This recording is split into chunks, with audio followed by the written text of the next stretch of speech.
মাধবপুরে ডুবাই কচুরিপানায় গৃহবধূর অর্ধগলিত লাশ উদ্ধার। পরিবারের দাবি পরিকল্পিত হত্যা। মাধবপুর প্রতিনিধির ভিডিও চিত্রে বিস্তারিত। হবিগঞ্জের মাধবপুর উপজেলার সোনাই আশ্রয়ণ প্রকল্পের পাশে একটি ডুবা থেকে মায়েশা নামে এক অন্তঃসত্ত্বা গৃহবধূর অর্ধগলিত মরদেহ উদ্ধার করেছে পুলিশ।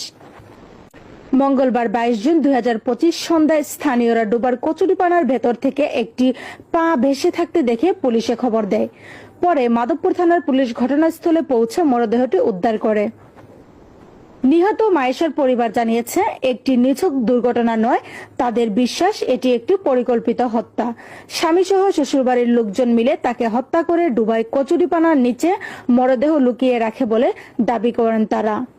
মাধবপুর থানার officer in charge OC Mohammad Shahidullah জানান, প্রাথমিক তদন্তে কিছু তথ্য মিলেছে, বিষয়টি আরো গভীরভাবে খতিয়ে দেখা হচ্ছে। ময়নাতদন্তের রিপোর্ট ও তদন্তের ভিত্তিতে প্রয়োজনীয় ব্যবস্থা নেওয়া হবে বলে জানান তিনি। এ ঘটনায় এলাকায় চাঞ্চল্যের সৃষ্টি হয়েছে এবং নিহতের পরিবারের সদস্যরা দ্রুত বিচার দাবি করেছেন।